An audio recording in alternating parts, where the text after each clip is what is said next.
Il-primawla tal-Qorti Ċivili preseduta mill-imħallef Neville Camilleri ma lqetx it-talba tal-kumpanija No Deposit Cars Malta Limited sabiex tirrevoka mandat sekwestru fuq karozza Mercedes, vettura li l-valur tagħha huwa ta' 144,000 euro. Id-direttur ta' din il-kumpanija huwa Christian Borch li fi proċeduri oħra qed jiġi mixli flimkien ma' persuni oħra li ħataf raġel kontra l-volontà tiegħu. Borch huwa wkoll l-istess persuna li jagħmel negozju fuq proprjetà mal-Prim Ministru Robert Abela.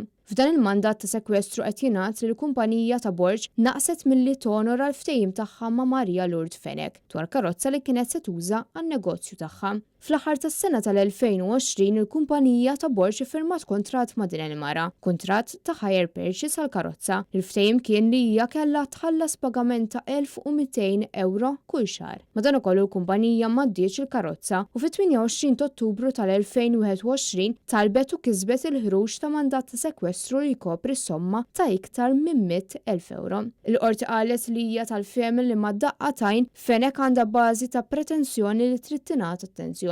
Dan minħabba li hemm diversi fatturi bħal terf ta' profitt u xogħlijiet imwettqa.